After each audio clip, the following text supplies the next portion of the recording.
besoin d'apprendre le sens de l'intérêt commun et d'oublier un peu l'individualisme et l'égoïsme qui l'arrangent au fond.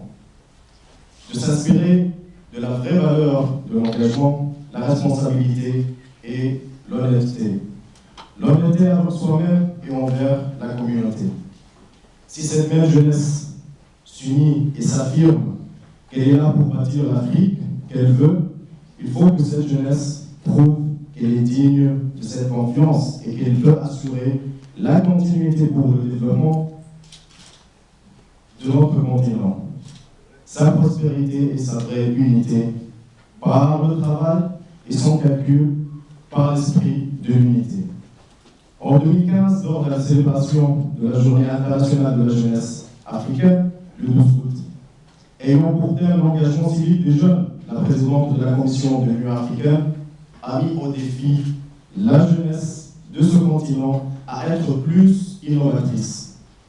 Elle a attiré le rôle crucial de la jeunesse dans sa promotion de l'activité de l'Union africaine et du panafricanisme. Sur l'engagement, un proverbe africain d'origine touareg m'a toujours inspiré. Ça dit, on entend les fracas des arbres qui tombent, mais pas le murmure de la forêt qui pousse.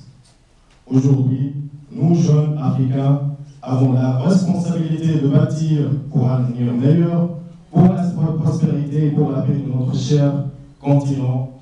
For Africa we built, et je vous remercie. Merci, Monsieur le Président. Africa we built.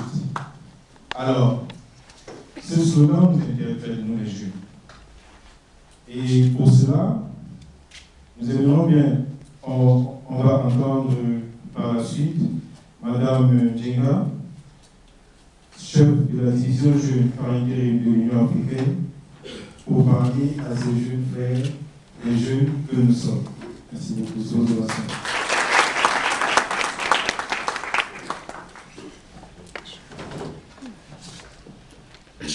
Merci beaucoup. Your Excellency, Minister of Higher Education and Scientific Research for the Republic of Tunisia, Mr. Hamza, Guademssi, President and Founder of Model African Union, representative from Friedrich Ebert Foundation, Mrs. Malek Lamin, distinguished members of the High Table, my esteemed predecessor and former colleague, Dr. Raymond Agosu, invited guests, young men and young women present hereby, ladies and gentlemen. We from the African Union Commission are greatly humbled and honored to have the opportunity to participate in this, the third simulation of the African Union Summit. I also wish to extend congratulatory well wishes from Her Excellency, the Chairperson of the African Union Commission, Dr. Nkosazana Dlamini Zuma, and the entire Commission. It is Her Excellency's sincere belief that the commitment displayed by the youth of Tunisia requires further replication throughout the continent and in the diaspora.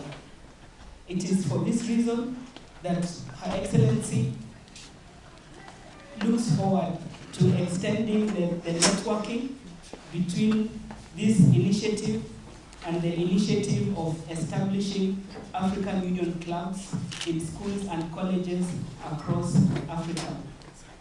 This simulation certainly advances the observations of our founders, who, through Kwame Nkrumah, observed that the forces that unite us are intrinsic and greater than the superimposed influences that keep us apart.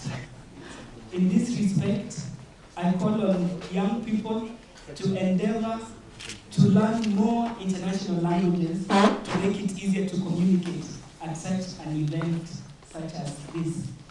Indeed, our ultimate goal is to ensure a united, integrated, prosperous and peaceful Africa, driven by its own citizens and representing a dynamic force in the global arena.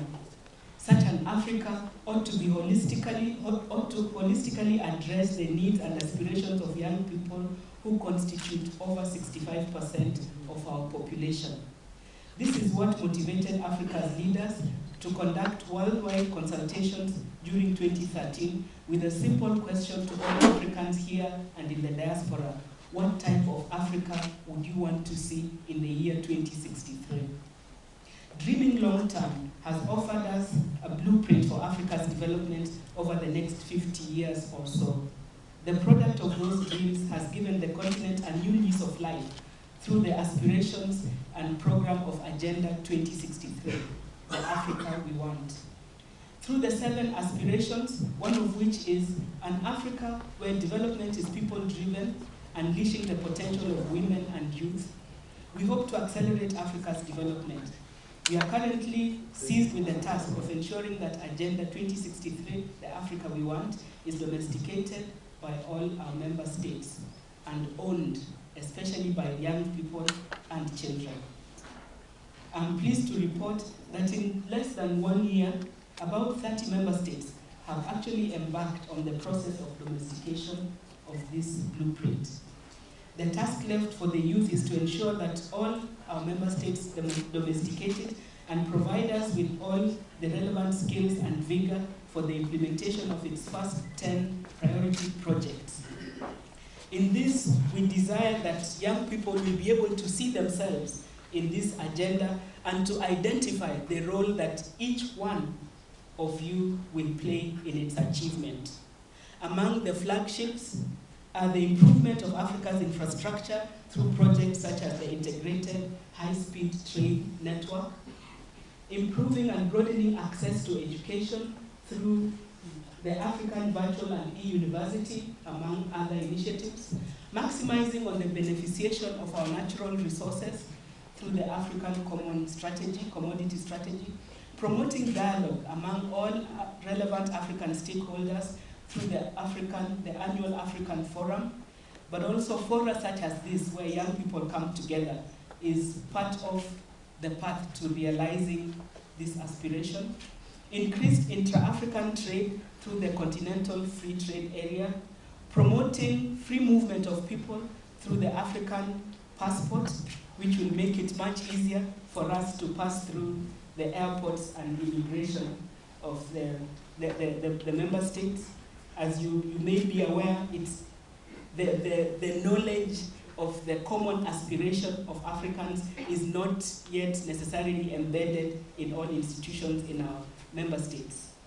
Addressing energy and water resources through the implementation of the Grand Inga Dam project, which can potentially power Africa's development, leaving excess energy to be exported to other countries and continents around the world. Promoting access to information through the Pan-African e-network, securing lasting peace through silencing the guns by 2020, and promoting innovation through the African Outer Space Strategy, among others. In implementing these 10 projects, we will improve living standards, transform our economies to be more inclusive and sustainable, while also integrating our continent, empowering our women, youth and children, and ensuring a well-governed, peaceful Africa. Ladies and gentlemen, as you can see, a better Africa is within reach. To paraphrase the words of Tunisia's first and former president, Africa is ready to turn the page. All we require is participation of all young people. That is why for us today, dialogue is an important milestone. Today's dialogue will assist us in refining our development agenda.